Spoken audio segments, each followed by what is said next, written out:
Welcome to Forthright. I'm Sulani Madsen, and I'm here today to read a column published on the 85th anniversary of Kristallnacht. The Night of Broken Glass seems like ancient history now, but the attack of October 7th is an echo of that event. And Twitter is a giant echo chamber trying to shape history by driving the media narrative.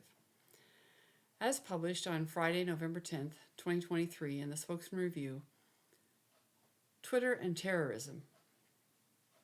If you are one of the 75% of Americans who doesn't use X, the social media platform that will forever be known as Twitter to everyone except Elon Musk, then you may be unaware of the ongoing battle to capture the narrative on the war in Israel.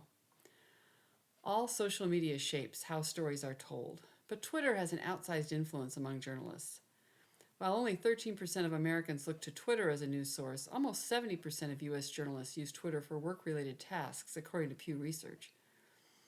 Those with an incentive to manipulate the news can easily use Twitter's audience demographics not just to place advertising, but to spin news stories with hashtag campaigns to press a particular point of view or conclusion.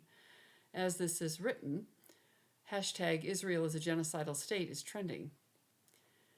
There is no room for moral equivocation on the brutal terrorist attack committed on October 7.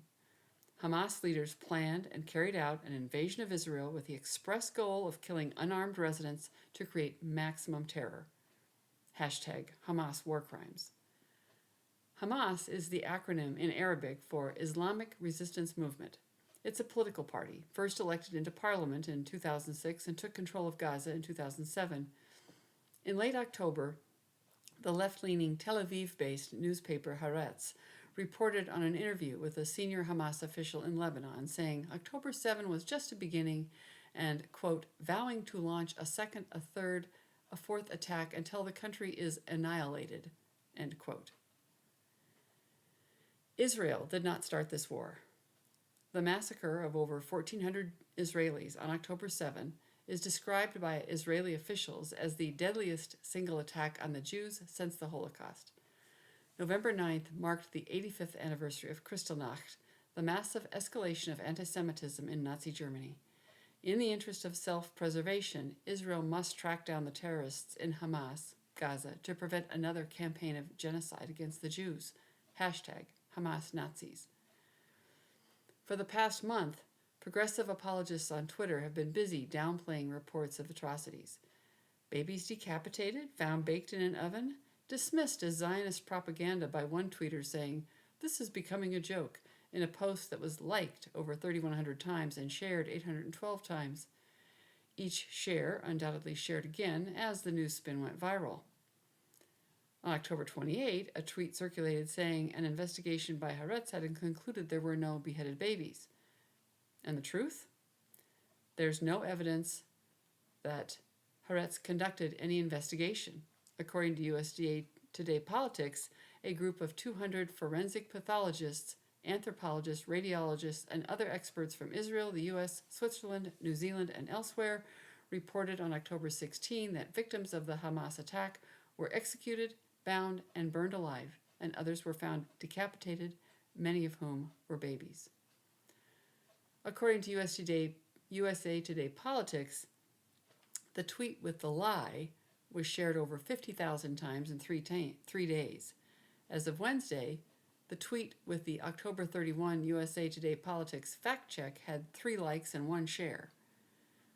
When Mark Twain said, "A lie can travel halfway around the world while the truth is still putting on its shoes," he'd never imagined the speed and reach of Twitter. Prior to Musk's purchase of the platform in 2022, there were squads of gatekeepers supposedly suppressing lies, but also suppressing opinions.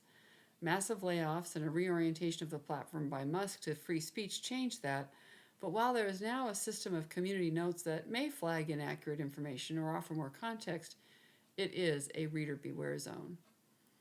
It's also a shield-up zone for the legions of keyboard warriors who boldly say things from their emotional basements that they'd never say in public, like this sophisticated comeback from an anonymous Spokane account called the Jewish Space Laser Technician, one of those Palestine apologists who took exception to my point of view.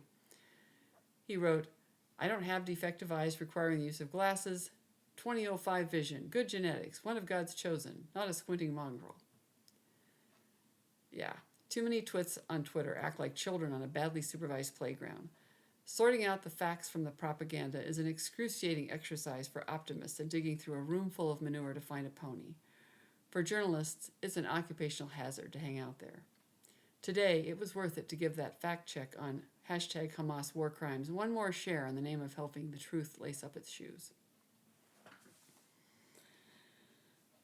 So, in writing this column, I veered away from one of the rules for the column, which is pick one lead, one focus, and stick with it. And I have to admit, I let myself get really annoyed with the Jewish space laser technician in a back and forth on Twitter that just got ridiculously dumb.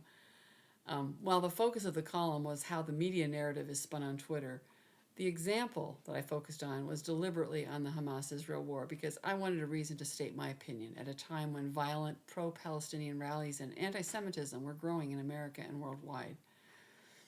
And in the reader response was positive. I got a thank you for the truth from Ike. He wrote, "History repeats itself, I always say, but in different forms.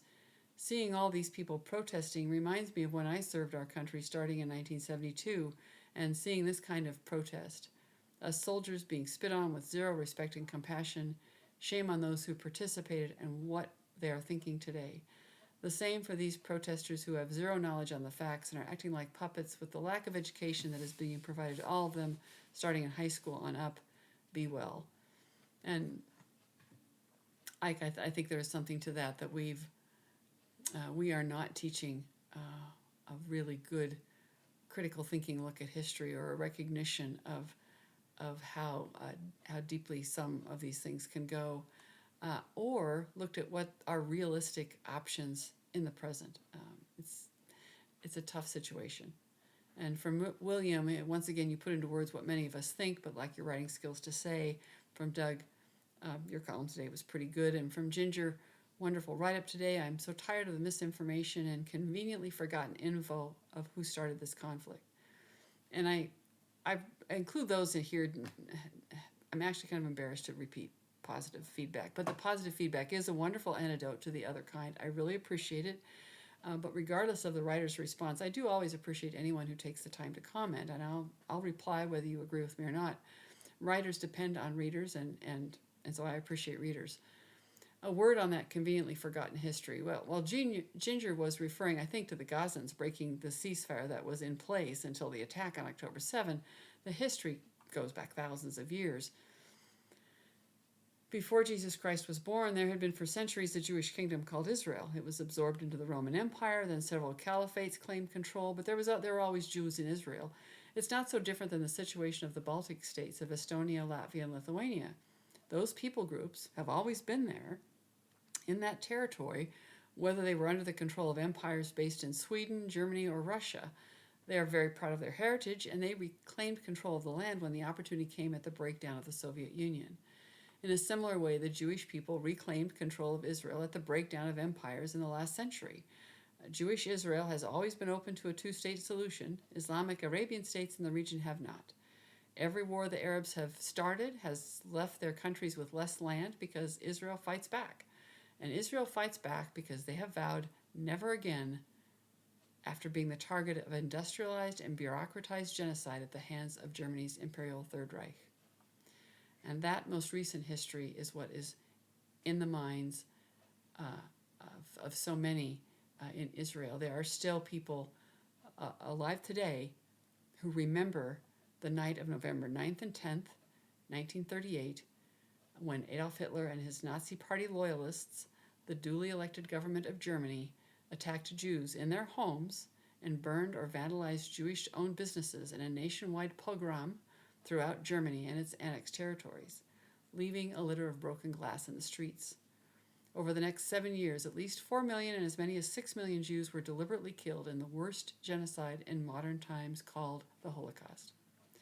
The attack on Jews in Israel by Hamas loyalists, the duly elected government of Gaza, is counted as the worst act of genocide since the Holocaust.